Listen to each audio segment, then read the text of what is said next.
सद्गुरु बाबा महाराज। जय जय रघुवीर समर। श्री गणेशाय नमः। श्री सरस्वत्यै नमः। श्री गुरुभ्यो नमो नमः। काल आपण पाहिलं मुक्ताबाईने जागृती दिली आणि ज्ञानेश्वरांनी पुन्हा श्रोत्यांकडे वंदन करून आपली ज्ञानेश्वरी प्रतिपादन करायला सुरुवात केली। ज्ञानदेव बोलू लागले। आता माऊली असं सांगते, स्वभावतः ज्यांची बुद्धी दुर्बुद्धी असते, म्हणजे जन्मजातच पा काही मुलं आईला चिमट्या घेतात, आईला चावतात, अग्नी चुलीतून काढून टाकतात, गॅस बंद करतात, स्टोव्ह विझवून टाकतात, लात मारतात काचाच्या भांड्याला। स्वभावतःच धोका पत्करण्याची बुद्धी ज्यांची असते, आई सुद्धा म्हणजे काय, क्रूर जन्माला आला त्याला व्यवहारामध्ये खोडकर बुद्धी असं म्हणतात, पण मुळामध्येच ती,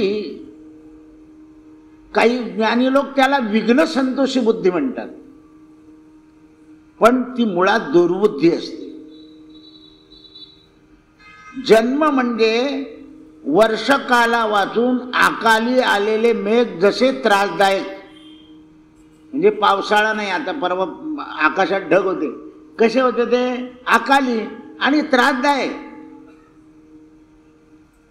काय उदास वाटायचं, कोणाला पचनी, कोणाला पोटाचा त्रास, कोणाला कफाचा त्रास, कोणाला वायूचा त्रास। तसं हे दुर्बुद्धी लोक असलेले लोक मृगाजळाच्या लाटांप्रमाणे धावतात, नाही त्या ठिकाणी। एखाद्या श्रीमंत माणसाला अशी बुद्धी व्हावी, खूप श्रीमंती आहे आणि ही गोष्ट घडलेली आहे, अशा ज्याच्याकडे भरपूर संपत्ती आहे अशा श्रीमंत माणसाला क्षौर करण्याचं दुकान टाकायची बुद्धी व्हावी।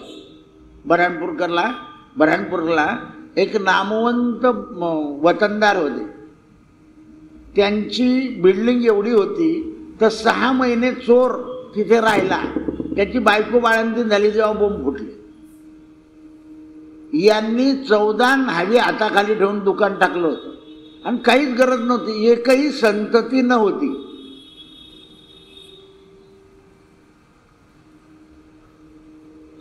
म्हणजे आचाट संपत्ती आहे, काहीतरी उद्योग करायची ती बुद्धी होती। एक तर काय झालं, नानासाहेबांचं दुकान कशाचं, म्हणजे पण असं थाटवलेलं होतं ते, लोक गावात गंमत करायचे, अरे कुठे, अरे ते नानासाहेबाकडून दाढी करून येतो, जो व्याजाचे पैसे देतो, जो वतनदार आहे त्याचं नाव घ्यायचे लोक, आणि मेन रोडला दुर्बुद्धी, काही गरज नाही ना।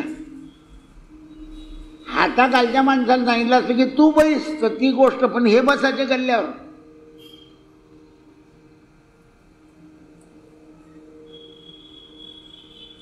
आणि अवघ्या 1 वर्षात मरण आलं।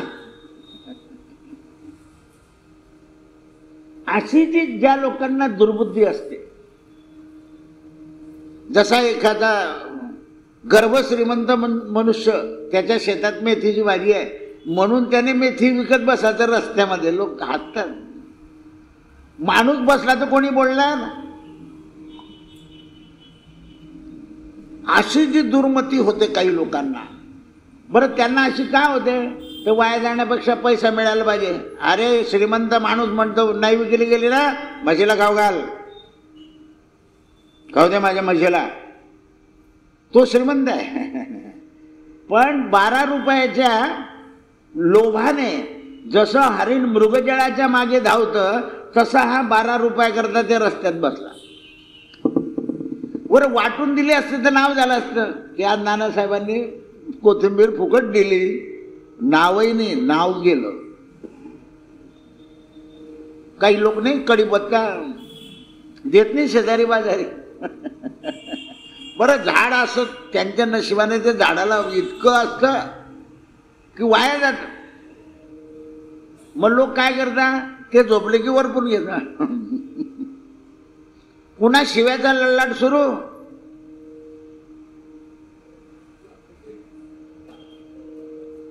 दुर्मती. 4 घरांना आजूबाजूला आडोशी पडोशी देऊन टाकले तर निंदा तर नाही होणार ना. पण नाही, आमचा कढीपत्ता इगतपुरीला जातो, जाऊ दे.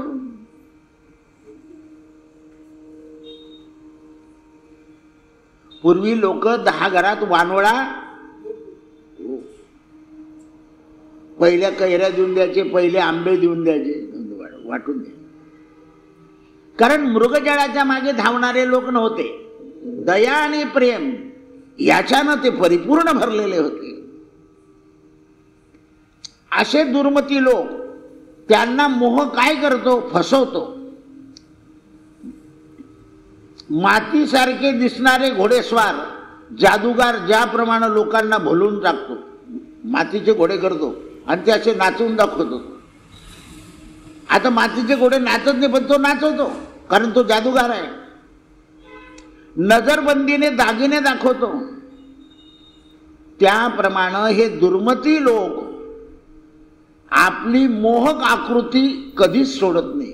त्यांच्यामध्ये जो मोह असतो, त्या मोहाने त्यांची जी आकृती तयार झालेली असते, कवडी कवडी माया जोडी राख रुपया करोड, नारायण घर की चिठ्ठी आवी चला लंगोटा छोड.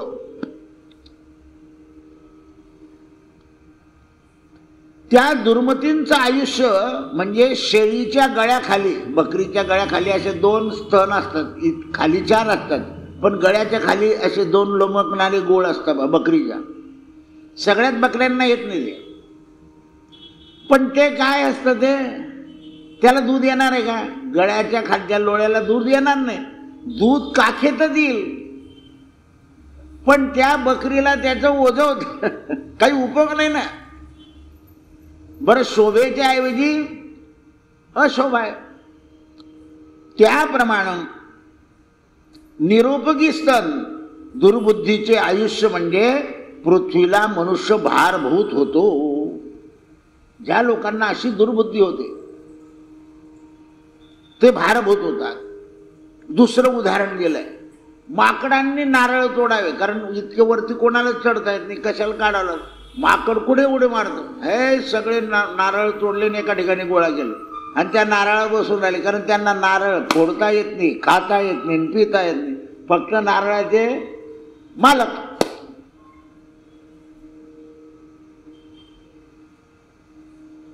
फोडता येत नाही त्यांना नारळ, मग मालक असून काय उपयोग आहे? तोडले. बरं, तोडायला काय लागतं? नारळाला काही हे नसतं, फांद्या. जाऊन त्या याच्यावर बसायचं, नारळावर दातानं कुत्राचं खाली टाकायचं. दुसऱ्यांना वानराने गोळा करायचे. सगळे नारळ तोडले. तोडून खाताच येत नाही. तसे काही लोक लुटतात, मिळवतात, पण उपभोगू शकत नाही. कर्दळ ब्राह्मण अधिक मासातला उपभोगूच शकत नाही. बऱ्याच लोकांचे लग्नाचे कपडे तुकडे पडून जातात, पण ते घालतच नाही घरी. आणि आणखी सांगणार आपल्याला काही इच्छा नाही, अरे मग ते शिवले तर वापरून तर घे, पण नाही. अर्धी थंडी गेल्यावर रोग काढता.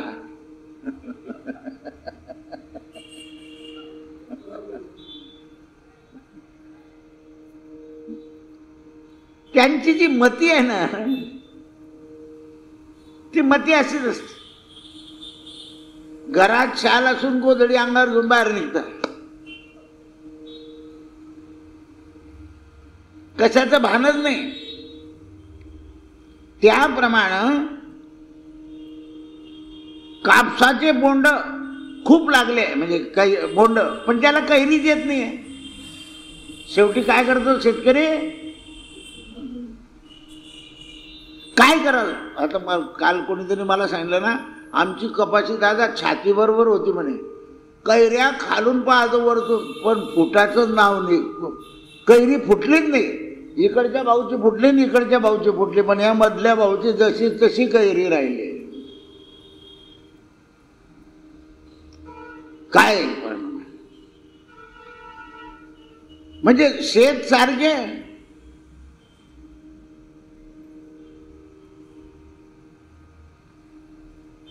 आंधळ्याला ज्याप्रमाणे सुखाची दृष्टी नसते, त्याप्रमाणे या दुर्बुद्धी लोकांना स्वतःही सुख भोगता येत नाही, स्वतःही सुखाने जगता येत नाही, सुखाने खाता येत नाही.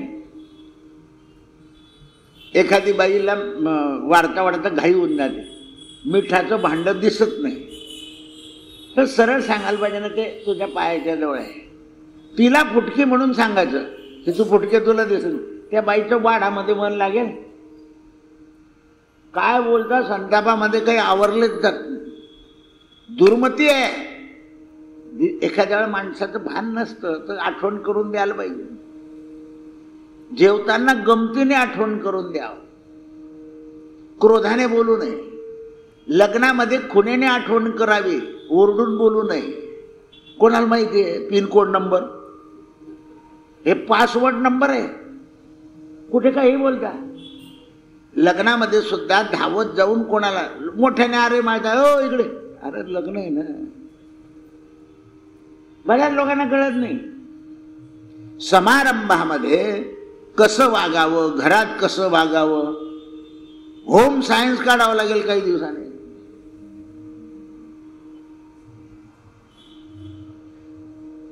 तुम्हाला मित्राला बोलवायचं, पण समारंभात बोलवायचं आहे ना, मग त्याचं अहो पाटील साहेब इकडे या, अहो चौधरी साहेब इकडे या, बोलावं लागतं. कारण लग्न समारंभ आहे.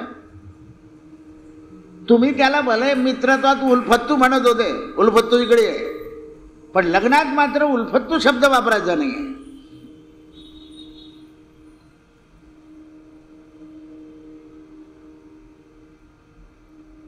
आपली स्त्री सुद्धा लग्नामध्ये जर उशिरा आली तर तिथे असं नाही बोलायचं की ती बावळट आहे, ती कुलप लावून आली असेल, कुलप पाहून आली असेल, असं उच्चतम शब्द वापरायचे. आणि कुलप आपणच पाहून यावं. कोणाच्या भरोशावर?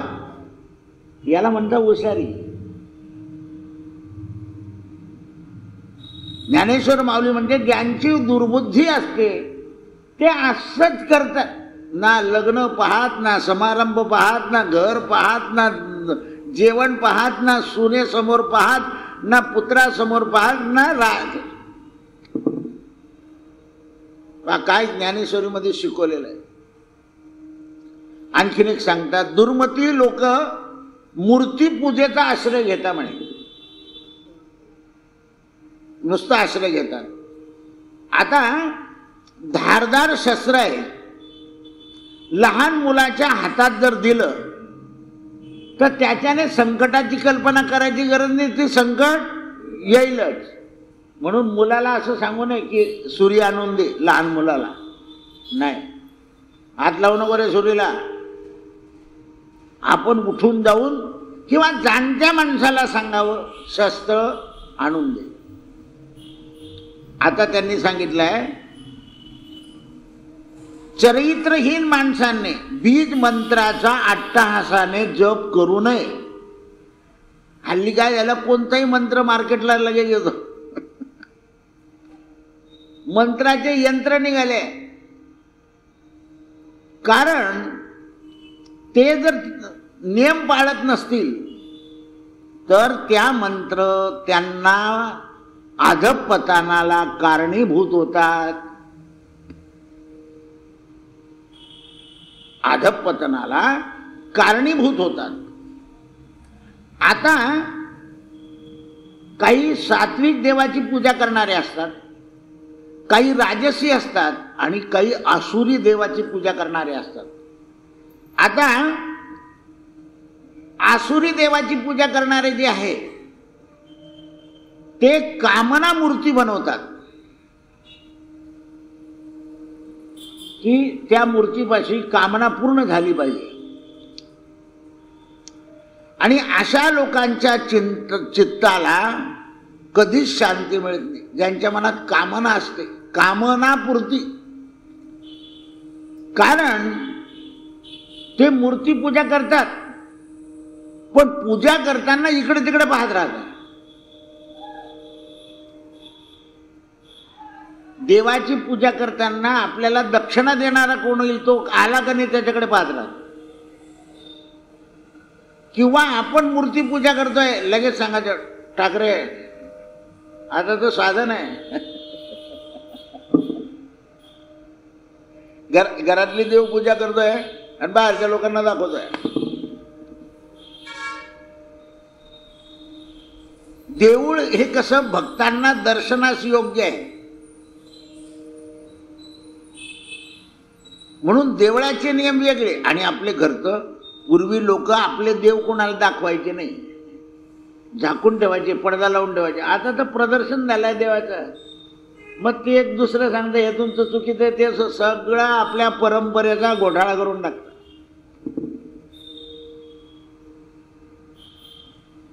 काहीही दाखवत बसतं. सगळ्यांच्या परंपरा रीतिरिवाजा सारख्या असू शकत नाही. आता मध्ये ते दोरे घ्यायची वेळ येते ना, तिच्याबरोबर एखादी बाई येते, तिलाही वाटतं दोरं घ्यावा. आता ही बाई साधी असते, आमचा खूप फायदा झाला हा दोरा घेऊन बसून. मग ती मला म्हणते दादा हिलाही देऊन टाका. म्हटलं बाई तुझ्या सासूने तुला दिलंय का व्रत? म्हणे नाही दादा. तुझी सासू करत होती का? म्हणे नाही. मग तुला नाही घेता येणार आहे. हे सासूकडून परंपरेनं यावं लागतं. सासूने जर मोठ्या सुनेला दिलं आणि मोठ्या सुनेला जावेला द्यावं लागतं, परत सासू देणार नाही. कारण ते परंपरेचं व्रत आहे, दशाफळाचं व्रत.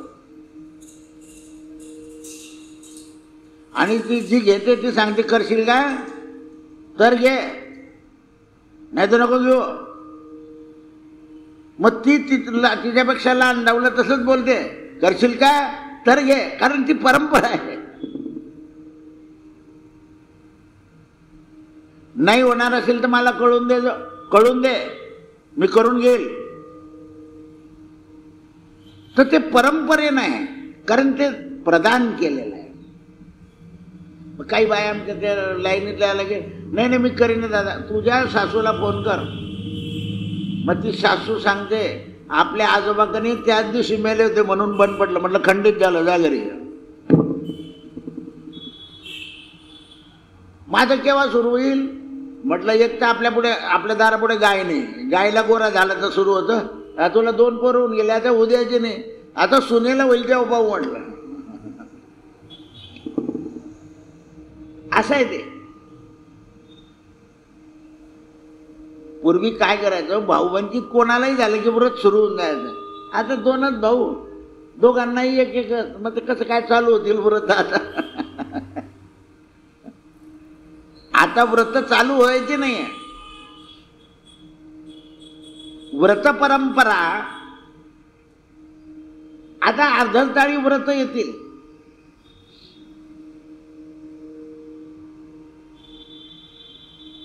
आता एक गुरुवार होते ना, फार फोन यायचे मला, दादा कोणाच्या घरी जायचं नाही, कोणाला बोलवायचं नाही, काय करायचं. म्हटलं आपल्या 4 भिंतीला कुंकू लावायचा, हळदी कुंकू. संध्याकाळी 4 श्वासनं बोलवायचे असते. पुरणाची पोळी आपण करायची आणि आपणच खायची, देवाला नाही दाखवायचं. चालेल म्हटलं. मग तू आता व्रत आपत्कालातलं व्रत आहे, त्याला काय करायचं? म्हणजे भिंतीला कुंकू लावायचं. म्हटलं आहो,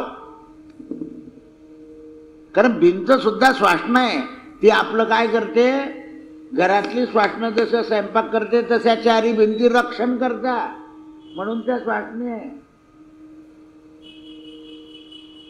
जर बाईला कुंकू लावायला कोणी घरात स्त्री नसेल तर तिने भिंतीला लावायचा, मग आपल्या कपाळी लावायचा, असा नियम आहे.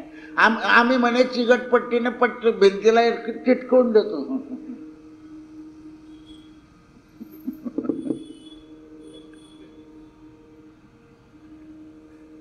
हळदी कुंकूच लावावं लागेल ते.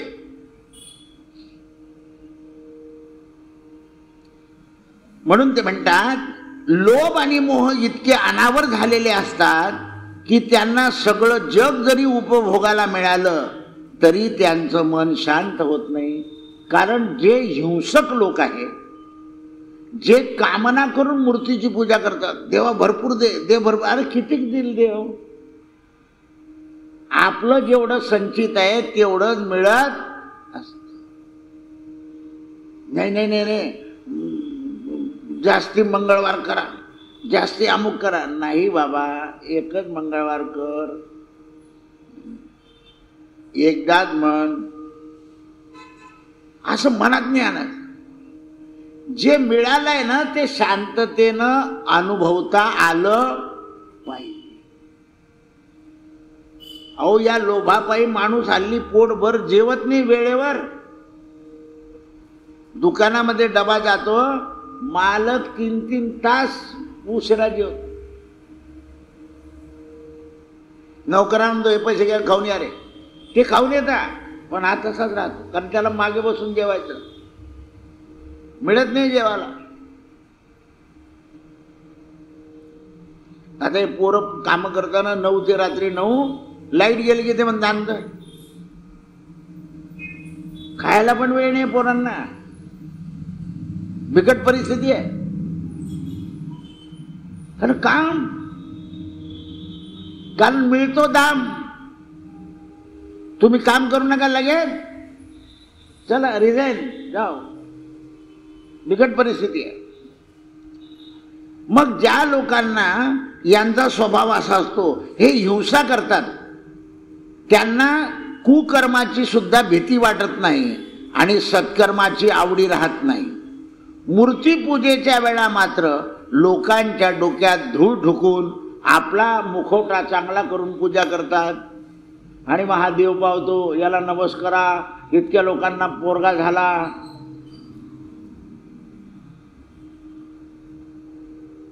उपासना करा, पण कोणाला असं खोटं सांगू नका. उपासनेला दृढ चालवावे, भूदे वसंता अशी सदा नवावे. म्हणजे आपल्यामध्ये सत्प्रवृत्ती वाढत जाते आणि दुष्चित प्रवृत्ती कमी होत जाते. संध्याकाळी मी या कामाला बसलो, त्याच दिवस आहे. जो आला त्याला म्हणलं, नाही म्हणलं दादा त्या अमावस्या असो काही असं आज ते झालंच पाहिजे. म्हटलं नुसती अमावस्या नाही, मी काय करताना दिसलो तुला? हा, म्हणजे हे त्याच्यापेक्षा वाईट आहे. संक्रांत उद्या कर उद्यावून मग लग्न काढणं. कारण शुभ कामाला शुभ दिवस पाहावा लागतो, नाही तर प्रत्येक कामाला बेंडा येतो. मग लग्न जे आहे त्याला आपण चांगल्या दिवशीच सुरुवात करतो प्रत्येक गोष्टीची, कारण त्याच्यात विघ्न यायला नको. लग्नामध्ये विघ्न असतातच, पण ते टळून गेले पाहिजे. देवाच्या कृपेने काय ते टळून जातात. त्या प्रकारे यांची मूर्ती पूजा कामिक असते. मूर्तीला अलंकार घालून, नटून, वस्त्र चढून, धूप दीप वाळून, मूर्तीकडून उपचार करून हजारो रुपये मिळाले पाहिजे. एवढंच नाही तर देवाचा हार 10,000 रुपये, देवाचे डोळे 1,00,000 रुपये, देवाचं हृदयाचं चंदन 50,000 रुपये. बरोबर आहे ना? देवाची तुळशी 11 रुपये. म्हणजे देवाच्या निर्माल्याला हे तामसी लोक देवाची पूजा किंवा देवाचा झोक, अभिषेक 51,000 रुपये.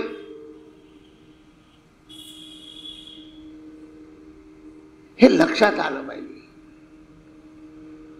हे जोपर्यंत आपल्याला समजत नाही,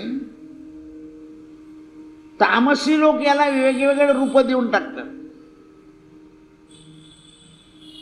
त्या भागवतात पहा, गोवर्धन पर्वत 1,00,000 रुपये.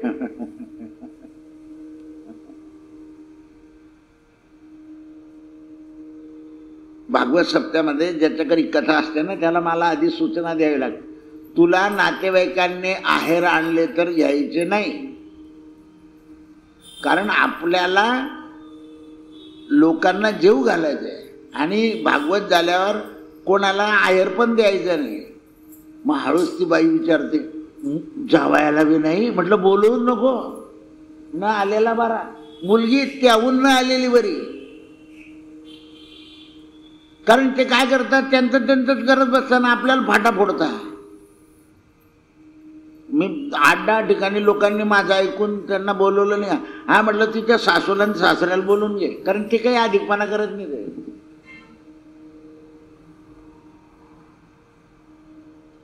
ते लोक खुश होऊन गेले आणि त्यांनी त्यांच्या घरी भागवत ठरवला. म्हटलं पहा कसा फायदा झाला.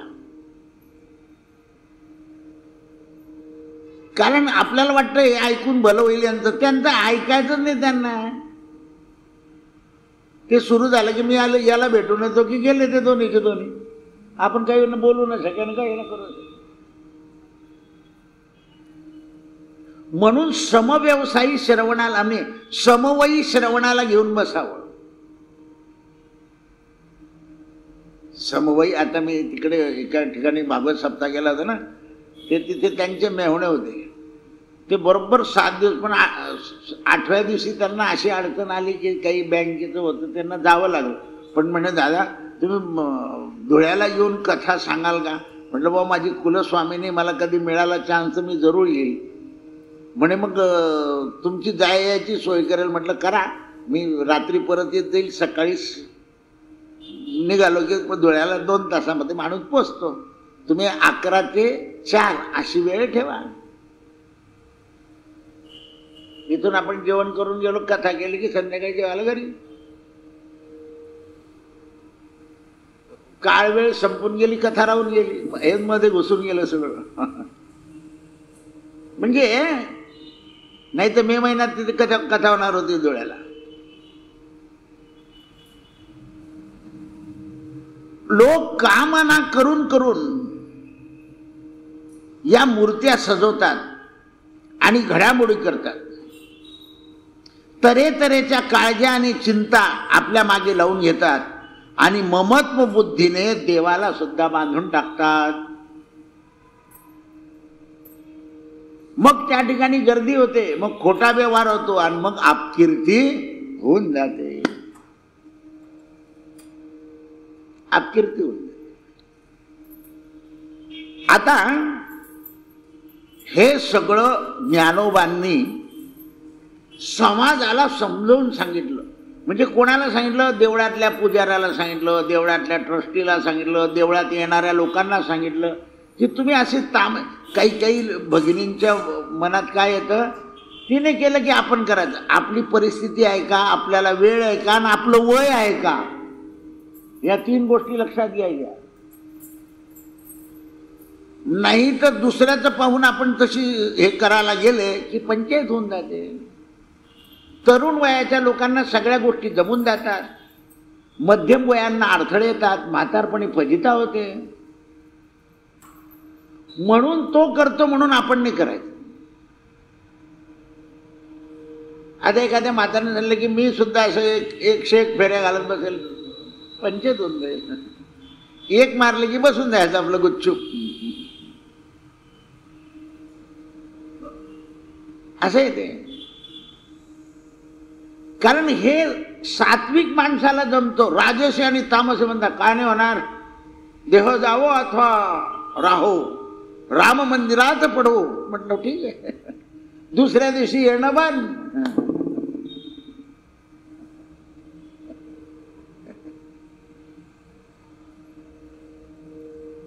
असं म्हणून मी काही लोकांना काय म्हणतो, तुम्ही तुमचे व्यवसाय धरून ठेवा, नाही ते बेचैन होऊन जाल. कारण इकडे परमार्थ कळत नाही, वेळ जात नाही, उगाच उचापत्या करत. म्हणून तुमचे व्यवहार धरून ठेवा. त्या तुमच्या समवयी लोकात त्याच्यात गेले की मन रमतं, नाही तर मग कुठल्या कुठे मन उड्या मारत. वाचनात मन लागत नाही, ऐका ते केवढा लागत. प्रवचन ऐकता ऐकता मध्ये कोणाची तरी जाहिरात आली की तिकडे मन लागून जातं.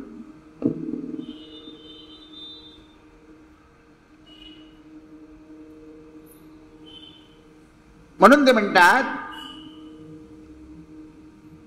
अंतिम समयी इतकं ज्ञान भगवंतानी सांगितलं. भगवंताचं भाषण ऐकून अर्जुन अत्यंत केविलवाणा झाला. अर्जुनाच्या मनाला उदास आला की पूजा करणं सुद्धा आपलं काही काम नाही आहे. देवाने इतकं सांगून टाकलं, आपल्या मनाप्रमाणे पूजा करता म्हणे. कोणाला असं वाटतं मला तुळशी आवडते तर माझ्या अंगावर तुळशीचा ढिगारा करून देतो. मला बरं मूर्तीला देव मानतो, मग याला वास घेता येईल की नाही याचा मी काही विचार करीत नाही म्हणे. बरं नाही मिळाली तर कोणाची न विचारता तोडून आणतो म्हणे तुळशी. आज सकाळीच कोणीतरी एक भगिनी आले ना, मला म्हणे दादा त्या तुळशीचं रोप उपटून घेते म्हणे. का बरं घर लावायचं? म्हटलं बाई तिकडे कुठे पाय, ज्यानं बगीचा लावला तो मला मारीन.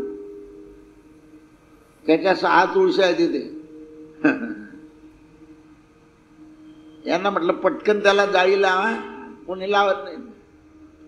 कोणी म्हणेल मला कलम पाहिजे, कधी नाही म्हटलं. परमार्थात सुद्धा लोक नाही म्हणतात तर संसारातून कुठून हो म्हणतील असं मला सांगतील लोक.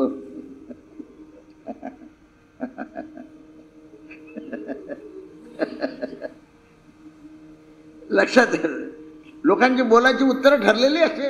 अहो मंदिर 24 तास उघड पाहिजे म्हटलं मस्ती करायला. प्रत्येक गोष्टीला नियम आणि धर्म आहे. पहा काय फुलाचा सुगंध येतोय, वार छान. माऊली प्रसन्न आहे आज, हसवत आहे माऊली. आता अर्जुन केविलवाणा आणि उदास झाला, विचार करू लागला. देवा कृपा करून मला हे काही सांगू नका, चांगलं सांगा. हे काय सांगितलं तुम्ही आतापर्यंत? थोडं बरं सांगितलं आणि आता हे सांगून टाकलं. दुर्बुद्धीचं माझ्या मनाला उभारील असं मला अमृतमय कथा सांगा, हे बंद करा तुमचं. देवाने काय केलं, अर्जुनाला तपासून पाहिलं की हा आता तरी इतका शुद्धीवर आला आहे. पण परमात्मा आहे, एवढं इति गुह्यतम ज्ञान पेरायचं तर काय आपण सांगायचं छोट्याचं त्याने झोप घेतच राहायचं. हा बरेच लोक बुवा काही बोलू, आपल्याला काय करायचं, टाइमपास करायला आलोय आपण.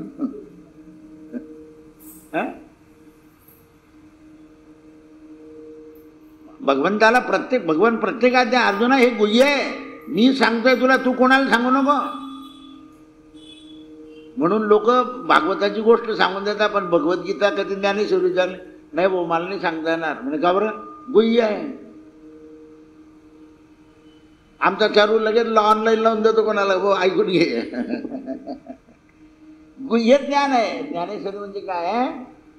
प्रगट गुह्य बोले विश्व ब्रह्माची केले, राम जनार्दने चरणी मस्तक ठेविले. हे गुह्य ज्ञान आहे.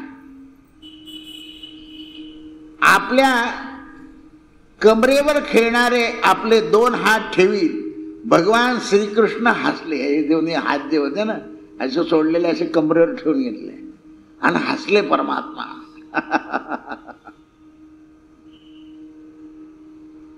किती तयार केला, नाही म्हणत होता सगळं.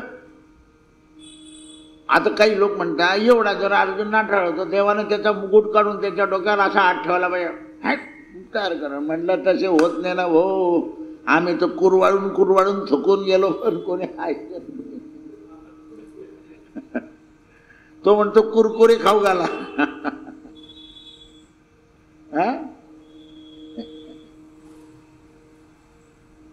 तसं होत नाही. ते आतून आपल्याला प्रयत्न करावे लागतात. किती प्राध्यापक हुशार असला तर त्याच्या मुलाच्या डोक्यावर प्राध्यापकाला हात ठेवून बुद्धी देता येत नाही.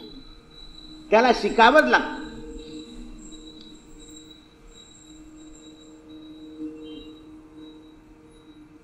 शिकण्याकरता शिकवणाऱ्याची थोडीफार संभावना ठेवावीच लागते. अर्जुना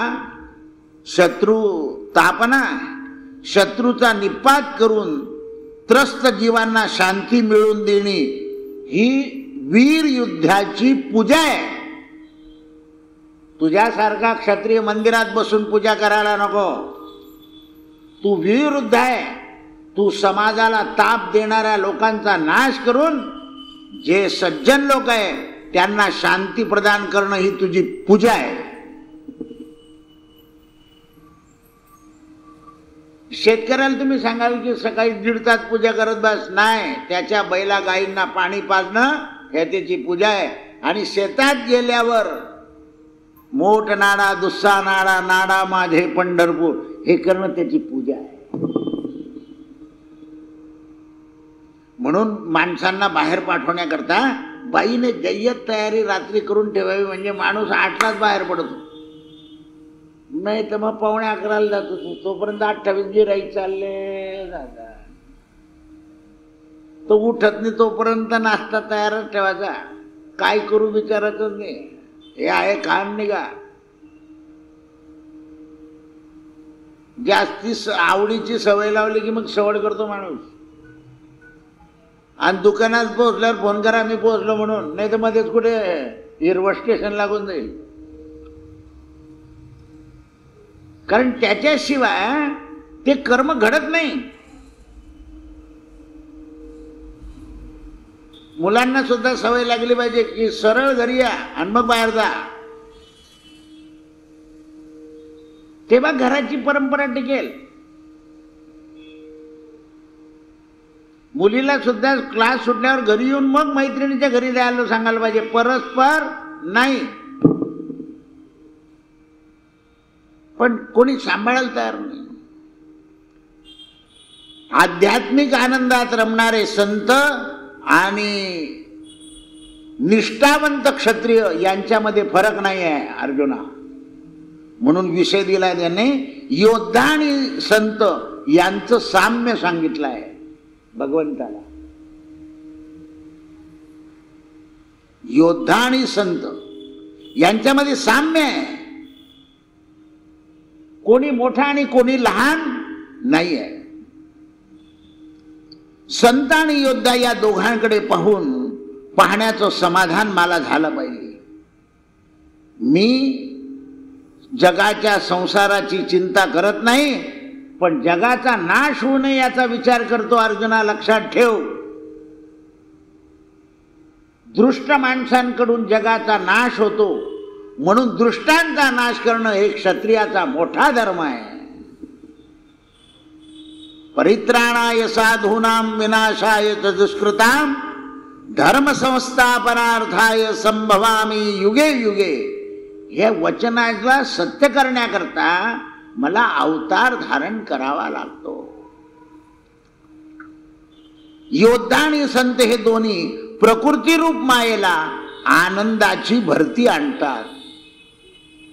योद्धा सुद्धा काय करतो, दृष्टांचा संहार करून आनंद करतो, आणि संत काय करतात, दुर्गुणांचा नाश करून आनंदाची भरती आणतात. म्हणून संत आणि योद्धे, क्षत्रिय आणि संत हे जगाचे दोन आधार स्तंभ. पण निस्पृह आणि त्यागी क्षत्रिय आणि निस्पृह आणि कृपावंत संत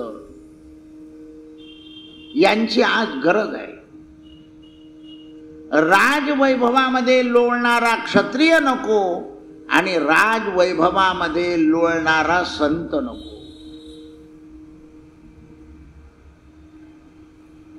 आपल्या विश्वोत्पत्तीच्या लीलेत आपल्याला अलिप्तपणा टाकून साकार होऊन परमात्म्याला साथ द्यायची आहे. ती सुरुवात तुला करायची आहे. प्रकृतीच्या अंगावर आनंदाचे रोमांच उभे राहिले पाहिजे. ही जी प्रकृती आहे, पृथ्वी आप तेज वायू आकाश, याच्यावर आनंदाचे रोमांच उभे राहिले पाहिजे. जसं आपल्याला गैवरून आलं की आपले रोमांच उभे राहतात. किंवा परीक्षेचा आनंद, किंवा लग्न ठरल्याचा आनंद, किंवा घर घेतल्याचा आनंद रोमांच उभे करतात. त्याप्रमाणे क्षत्रियानं विजय मिळवला. आजही पहा तुम्ही, लगेच सरकारचा आदेश निघतो, आनंद मनवा, सगळे सैनिकांना मोभा, 12 तास जाओ. मग तो ऑफिसर सुद्धा त्यांच्यात मिळून जातो. कारण विजय मिळवला नाही. म्हणून क्षत्रिय आणि संत हे समान आहे. क्षत्रिय आणि संत म्हणून आमचे तुकडोजी महाराज सलामीला जायचे मिलिटरीच्या.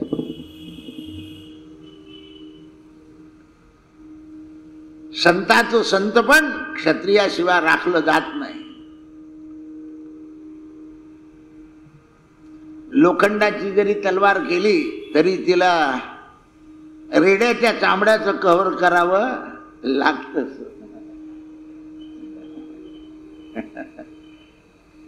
हिऱ्याची अंगठी घेतली तर लोखंडाच्या कपाटात ठेवावीच लागते. तसं आहे कणखरपणा क्षत्रियाचा. म्हणून तुकाराम महाराज म्हणतात, आम्ही वज्राहून कठीण आणि मेणाहून मऊ. अर्जुना बघ, योद्ध्यांनी आणि संतांनी आपल्या हातामध्ये घेतलेलं काय आहे? अर्जुना, तू स्वतः अजिंक्य असा योद्धा आहेस. मी आता तुला संतांचं वर्णन करतो, तुला कसं लागू पडतं ते बघ. संतांच्या मनात कधी आणि कसलीही अभिलाषा निर्माण होत नाही. कसली अभिलाषा नाही. पहा तुम्ही, जे खरे संत असतात त्यांना या भारत सरकारने कधी विचारलं की तुम्हाला आम्हाला भारत रत्न द्यायचं आहे? म्हणाले नाही. कारण आम्ही या रत्न करायचे असल्यामुळे दुसरे रत्न आम्हाला नको आहे. आणि जे इमिटेशन असतात ते म्हणतात, मागे पहा 2-4 शंकराचार्याच्या पदाच्या लोकांना पद्मभूषण गेलं तर ते जनरल लोकांमध्ये उभे होते नंबर लावून. आमच्या सारख्यानं पाहिल्यावर अरे म्हटलं, यांना समजलं त्यानं समजलं नाही, पण सरकारने तसं करायला नको होतं. त्यांचा नंबर 1 तर आधी घेऊन घ्यायला पाहिजे होता पद्मभूषण देताना, किंवा दुसरा माणूस पाठवून किंवा प्रोटोकॉल तोडून त्यांना जवळ करायला पाहिजे होतं. पण दोघांनाही जमलं नाही ते.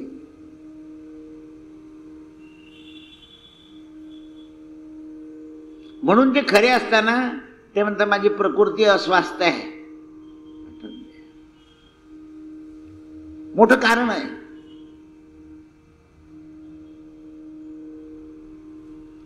प्रकृती अस्वस्थ बस. आणि जे मध्यम याच्या हातून मिळणार आहे लोकेशना. कारण संत हे परमपूज्य झालेले असतात, त्यांना त्याच्या पुढे दुसरी डिग्री नसते. परम शब्दाच्या पुढे शून्य असतं. आता लोक परमपूज्य झाल्यावर सुद्धा डॉक्टर शब्द लावतात. डॉक्टर ही इहलोकाची पदवी आहे आणि परमपूज्य ही त्या लोकाची पदवी आहे. मग कोणत्या लोकांची डिग्री लावली पाहिजे? या लोकांचं काय करायचंय? म्हणून अर्जुना, संतांच्या मनात कसली अभिलाषा निर्माण होत नाही. संत परमानंदामध्ये रंगतात, तर योद्धा शत्रूचा निपात करणाऱ्याच्या विश्वकल्याणाच्या आनंदात डोलतो. विश्वकल्याण, संत आत्मकल्याण. संताच्या मनावर वैराग्य सदोदित पहारा देत असतो. तो वैराग्याचं क्षत्रियाच्या शेजारी कायमच वैराग्य असतं. अटेन्शन म्हणजे काय आहे? वैराग्य कायम. पहा तुम्ही, गस्त घालणारे लोक गस्त घालत,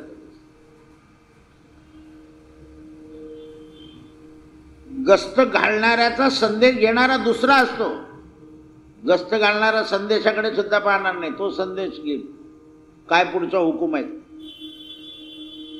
त्याचं लक्ष फक्त तेच रक्षण. संताजवळ जसं वैराग्य असतं तसं क्षत्रियाजवळ वैराग्य रक्षण असतं.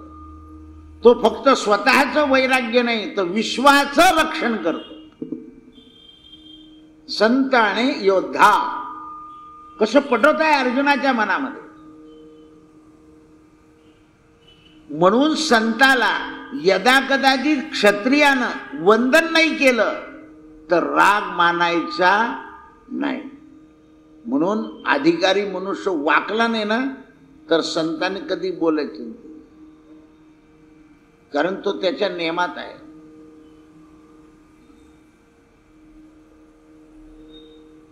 कारण ते वैराग्य त्याच्या सान्निध्यात असत. म्हणून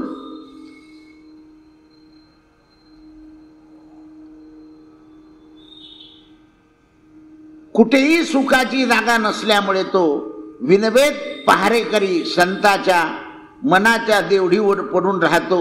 तसं संत आणि योद्धा यांना सद्वासना सदैव असते, कारण त्यांच्या मनामध्ये सदैव सद्वासना असते.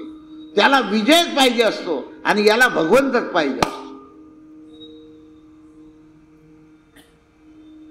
म्हणून दोघांची वासना सद आहे, क्षत्रियाची.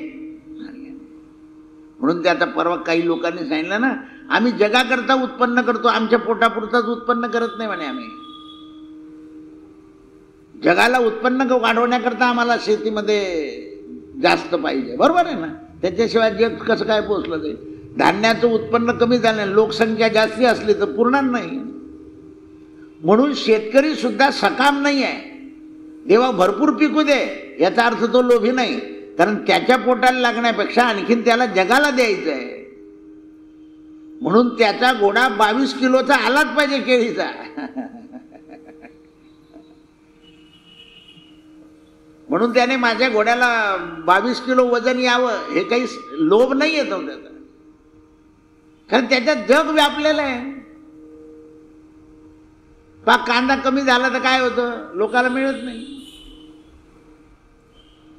म्हणून शेतकरी जे मागतो देवाजवळ तो त्याचा लोभीपणा नाही आहे. हा, तो पैसे घेऊन सडलेले कांदे विकत असेल तर मात्र ते चूक आहे.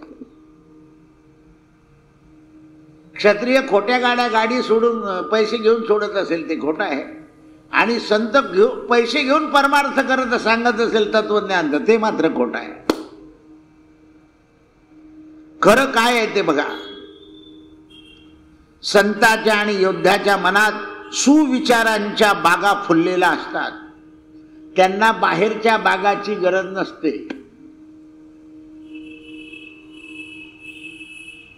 योद्ध्याच्या काळामध्ये जय, क्षत्रियाच्या मनामध्ये जयाची बाग, आणि संताच्या मनात शांतीची बाग. दोन्ही सारखे आहे. अखंड झरणाऱ्या जशा विहिरी असतात त्याप्रमाणे पाणी रोज कितीही उपसा केला तर त्यातलं पाणी कमी होत नाही. हे अर्जुना, त्यामुळे अलौकिक संत आणि अखंड योद्धे यांची शक्ती कधीच कमी होत नाही. पहा तुम्ही, शिवाजी राजाला विश्रांती नावाची गोष्टच माहित नव्हती. राजांना काय, त्यांच्या घोड्यांनाही असा इतिहास. आपल्याकडे सुद्धा असे बरेच राज्यकर्ते आहे की 5-5 वर्ष पूर्ण होईपर्यंत विश्रांतीचा पत्ता नसतो. त्यांच्या जीवनात एन्जॉय नावाची गोष्ट नाही. काम काम काम काम. आता तर तरुण लोकांना लगेच डिसमूड होऊन जाते, कारण काही ध्येय नाही समोर. शनिवार, रविवार आणि सोमवार 3 दिवस सुट्टी आली की स्वर्ग बांधतात.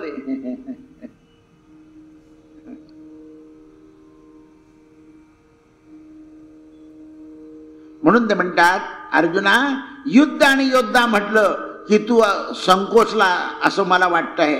बघ, संतांचं फक्त वर्णन करता लोक, योद्ध्याचं कोणी वर्णन करत नाही. मी मात्र संत आणि योद्धा वर्णन करतो. आणखीन तुझ्या मनाला काही पाहिजे असेल ना तर उद्या सांगेन. आता शांत बस. हरे राम राम राम हरे हरे, हरे कृष्ण कृष्ण कृष्ण हरे. कुंडली वरदा हरी विठ्ठल. श्री ज्ञानदेव तुकाराम गोपाल कृष्ण भगवान. उद्या मकर संक्रांत असल्यामुळे 8:30ला सुरुवात होईल. सत्यगुरु राये कृपा मज केली, परिणाई घडली सेवा काही.